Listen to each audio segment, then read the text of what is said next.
Good evening once again. It's Monday night. It's 8 o'clock and it's time for the Monday Review Show. This is the show where we discuss all things referees and refereeing, decisions that they make and some that they don't even make. And we also discuss all things about yellow cards, red cards, etc.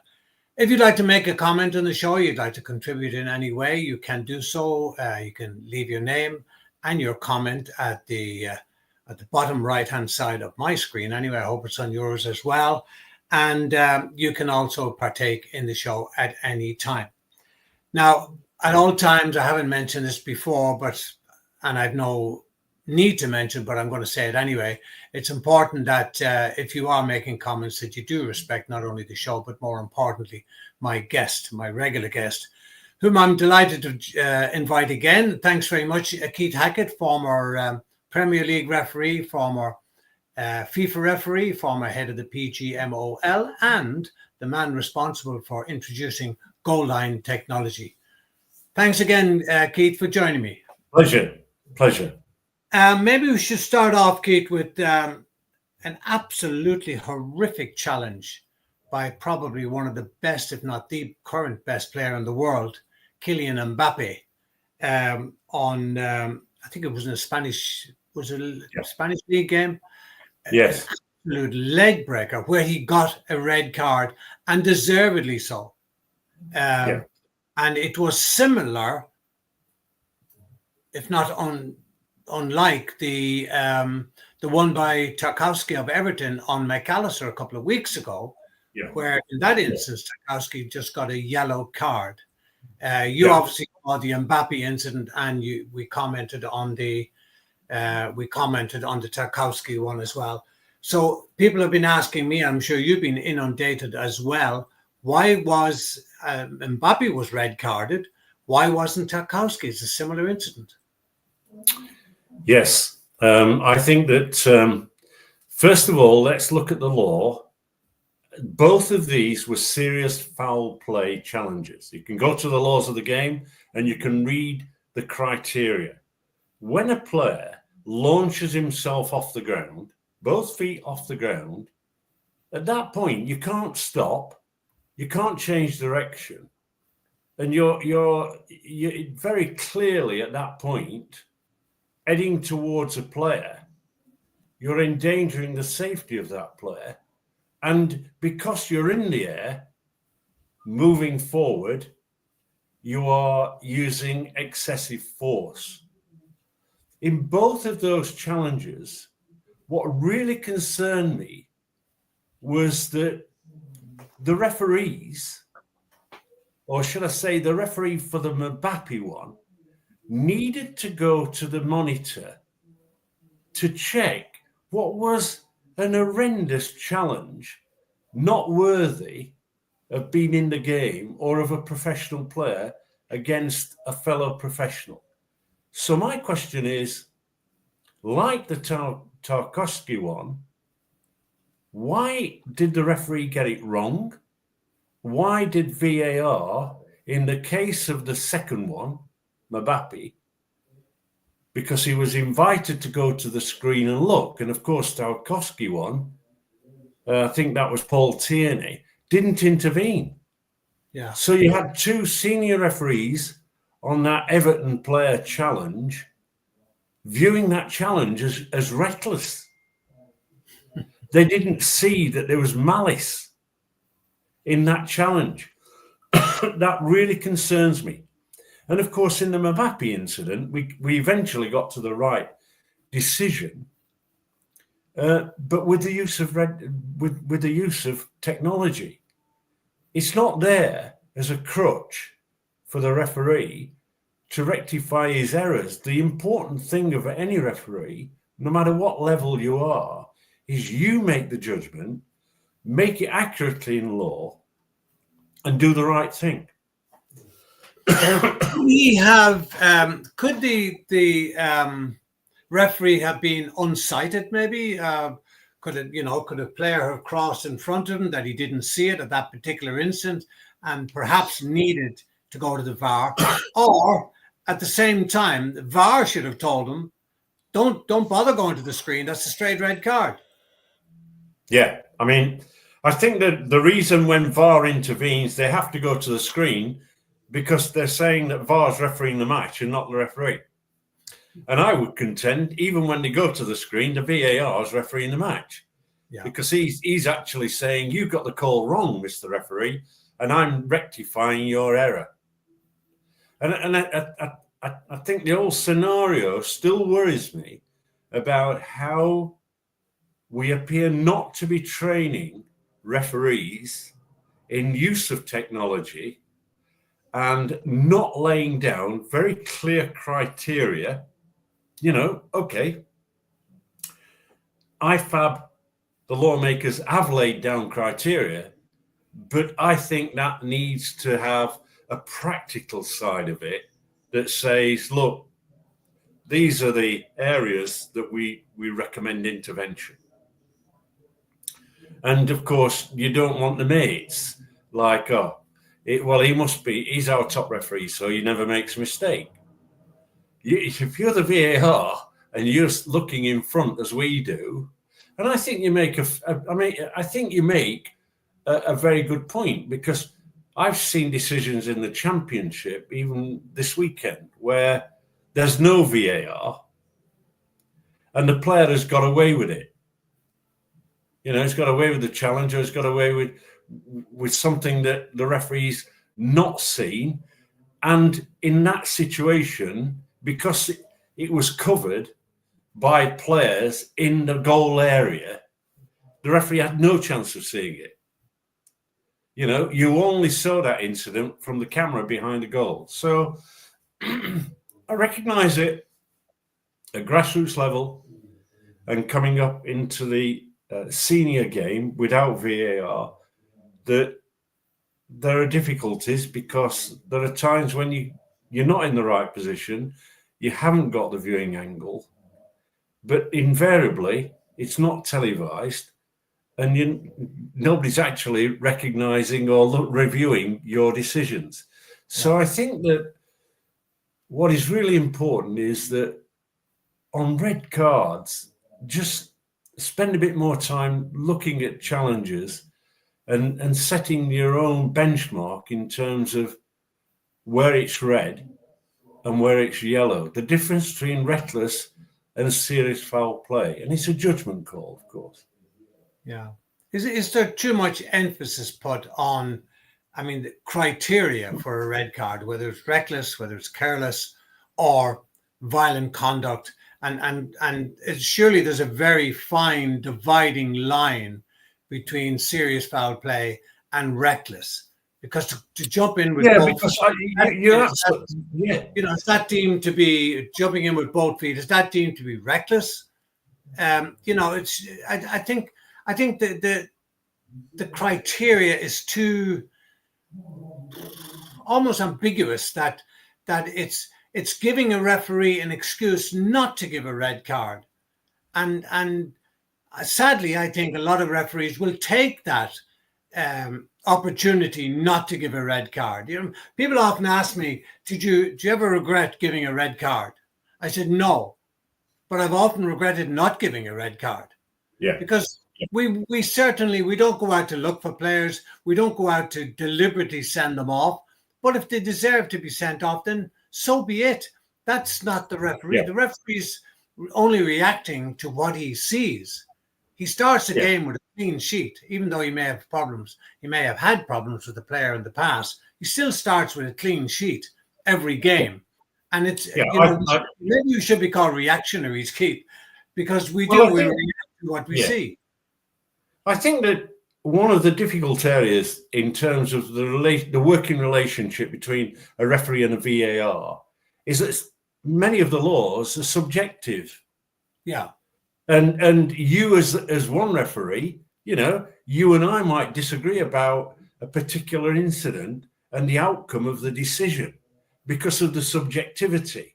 So I do think there are areas where, look, we have a weighing scale, don't we? A balance where we have some referees that are strict interpreters of the laws of the game and go everything they see, if you like, it's punishable, whereas there are some that are the other side and a little bit like, I can manage this one.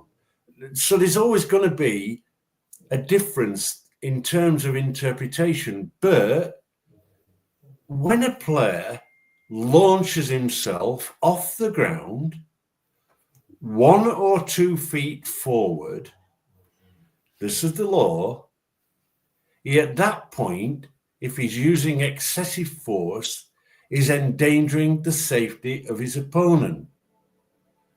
Even without contact, he's endangering the safety of his opponent. Now, we get into this element and discussion about the landing area. You know, if you land at the bottom of your foot, on top of your foot, and at the bottom of your leg, it's just as painful as if you land below the knee. You're a human being. The body and mind don't tell you. You just feel the pain. And I think that sometimes that debate amongst a group of referees who are operating in a competition, it is evident to me that UEFA and their coaches and their manager, like Roberto Rossetti and Pierluigi Collina, when it comes to a World Cup final or the upcoming club finals, the referees are going out onto the field of play knowing what is expected of them, and they will have practiced and seen film after film clip to determine the interpretation. So with the Mbappe challenge, you know, the referee, I cannot believe that a referee needs to go to VAR. I just don't understand that, because the brutality of that challenge was there for everybody to see. You know, when you see it, you wince. Oh, absolutely. And if you're wincing as a referee, that tells you it's more than a yellow card. Yeah. So I think it's, you know, we've got lots of referees who watch and listen into this program at various levels, and I think what's important is they have the dialogue, they watch the film clips, and they determine the outcome. Whenever they're watching a football match on TV, look at the referee, look at his decisions. You don't have to agree with them. Look at his position and have an understanding of what he's doing and where he's right and where he's wrong. And if you've then got areas that you think, why has he done that? Then question somebody, question your coach. You know, we never stop learning in this game. So it's a challenge that, you know, is difficult in terms of the outcome, because you've got to issue a red card. But, you know, it leads me on to that other area that we've mentioned before, and I continue to express my concern, and that is when VAR comes in and the referee goes to the monitor, and then the outcome is it's not a penalty kick. Why isn't it then an act of simulation? 100%. And so I'm saying, right, is it because the criteria says you're only looking at a monitor for a red card or a penalty kick decision, and you don't award the penalty kick, so you don't take any further action?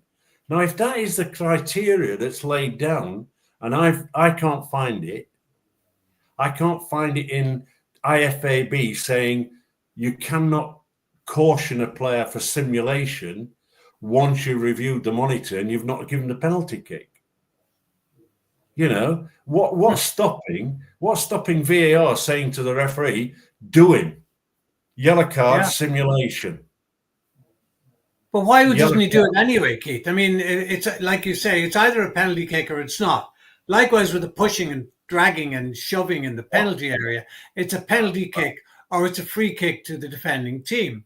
So in this, it's either giving a penalty kick to the attacker or a yellow card for the defender or for the attacker for a simulation.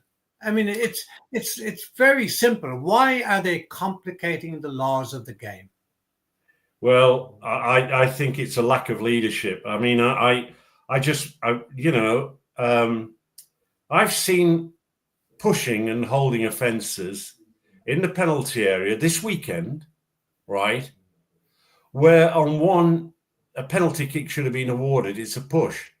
But somehow they're talking about the threshold. Oh, they're complicating things again. A push is a push. Yeah. A hold is a hold. If a player grabs the left-hand shoulder of a player and that player reacts, well, don't grab him with the hand. Don't grab his shoulder. Play football. So we are increasing our tolerance level. For what reason? Is it game flow, entertainment?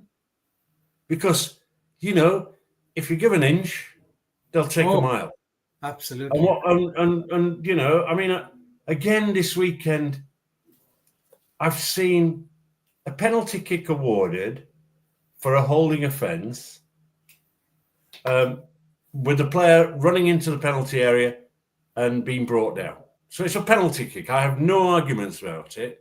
But in that same game, there's holding and pulling, and the referee goes in and has a word, comes out, and he's still the same.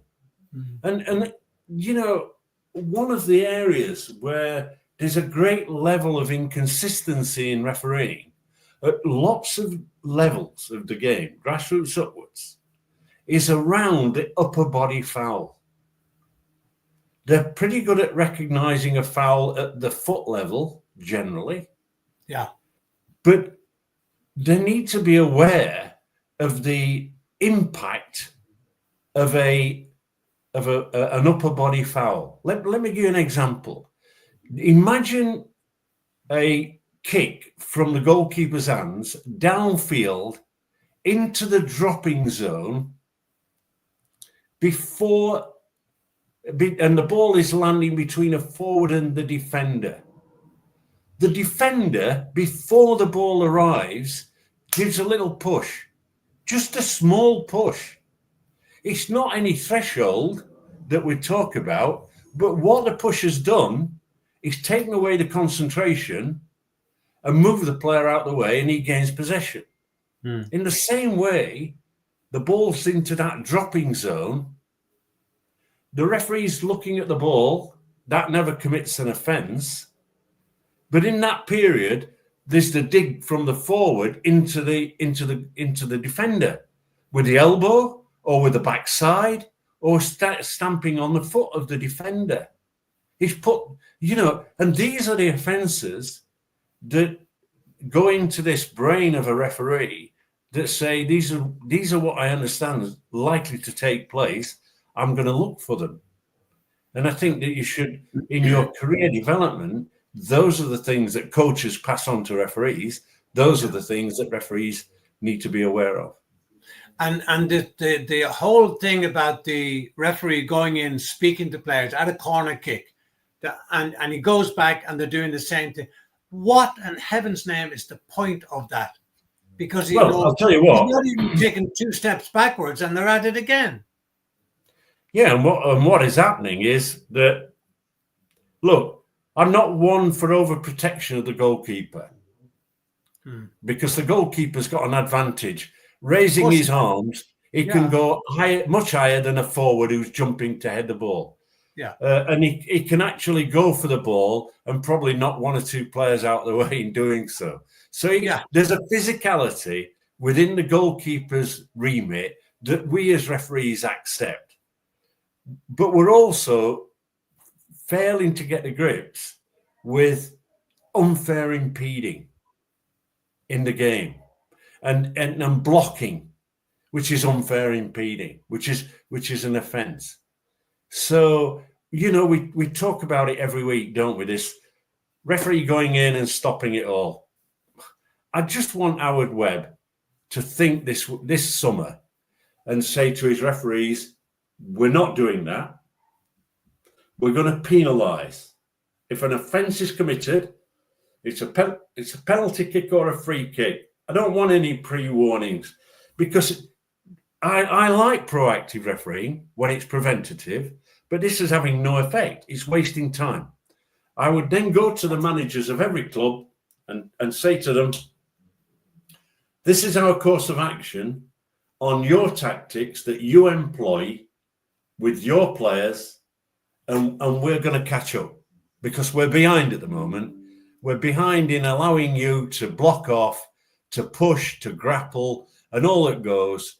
You're in for some surprises. If you don't get your players understanding that we're going to penalise these, then watch this space because there's going to be an outcry. But that outcry might only last 5 or 6 weeks. Bet your life the coaches respond to it.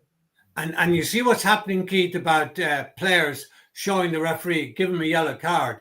They're now getting a yellow card. That's being almost eliminated. Yeah. Very, very few players now are doing it. Yeah. Because they know and you know, I mean, look, what you just said, it'll only take a while.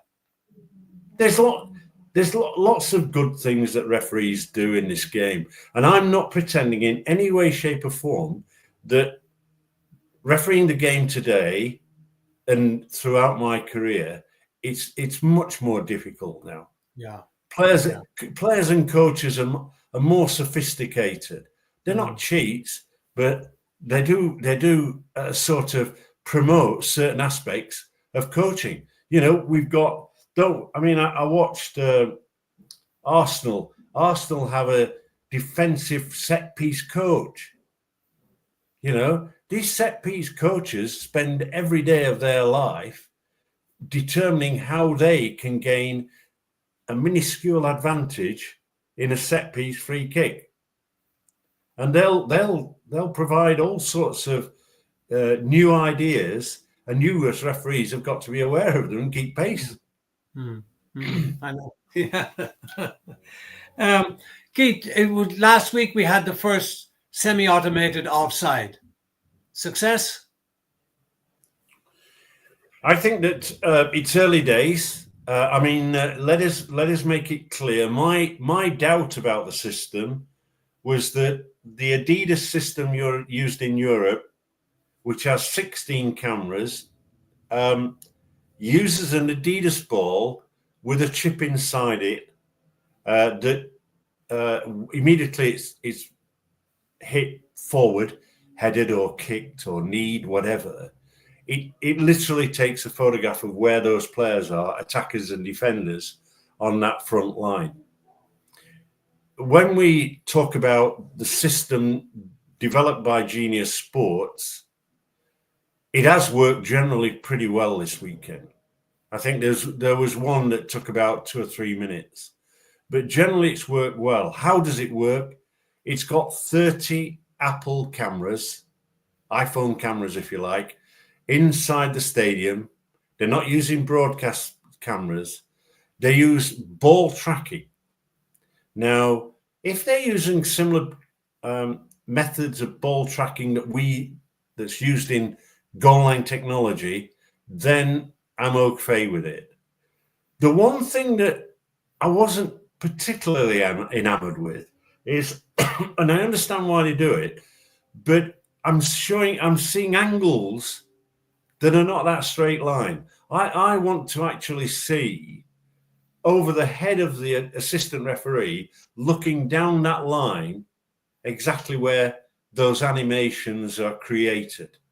Because when they're actually giving me face on or at an angle, I've got to get used to it, I think. But I'm suddenly thinking it's scope, you know. What I really want to do, right, is be clever. And I'll tell you what I want to do is I want to have a split screen on my laptop, which I can do. And I'll have the video stopped at exactly the same time that I'm seeing animation. And the reason I want that is last week, in a game that was televised on beIN Sports, they graphically showed, using a similar exercise, that the player was not in the same position as the animation that was put on the screen. Oh. So, look, I've worked with technology. I understand technology, and I want it to work. But I also want to be comfortable that what is being produced is very accurate. And is it only in the Adidas balls? It's not in the others? No, the Adidas were very clear. They patented the system. Mm. You know. Now I think, I mean, in fairness to Genius Sports, they've used more cameras, and therefore around the ground there are more cameras installed. That gives all the vortex and various things in terms of positioning, Yeah. and captures the ball. You know, I mean, if you look at, I've said before, if you look at goal line technology and determining whether the ball's crossed the line, there are in fact 7 cameras positioned at various positions around each goal mouth. So there's 14 cameras being used in goal line technology to determine the ball has crossed the line, using that one I would think is a similar tracking mechanism. Yeah. Which is a software package. So the semi-automated, you say there are how many? 30 cameras. Yes, And 30 cameras. where are they positioned, Pete, you know? Look, right. Let me say this, because there are guys who are on this show that like all the detail. Yeah. If you go to PremierLeague.com, and then you go to the box more, and you bring that more, it will go to referees. Click on referees, and you will see an explanation, a terrific explanation, in fairness, of how the semi-automated offside system operates. And you know, if you look closely, that is part of it, and you'll see there the 30 cameras that capture. You know, it's it's an impressive system, and I think that it's worked better than I thought. But remember, it's semi-automated, and all it's doing is it's giving you the position of the players. You, the referee, have to judge whether they are interfering with play, gaining an advantage, active, or interfering with an opponent. That is still part of the remit of the match officials. So this is, you know, and in fairness, this is what the VAR and the AVAR often underscored is, is often. There was an assistant referee who made one offside call and 2 non-offside calls this weekend, and in a game that I watched too many games, and he got there were 3 very tight decisions, and when you actually looked, when they were checked, it was wonderful. So I apologize that I haven't got his name, but if he does watch this show, and some do, then I offer him my sincere congratulations. Human beings with the naked eye. Absolutely. And of course, one other thing, whilst I remember before we close off, this weekend saw the retirement of what I consider to be one of the world's best assistant referees. Indeed, Darren Can, a wonderful guy, had some professional football experience, worked with Howard Webb.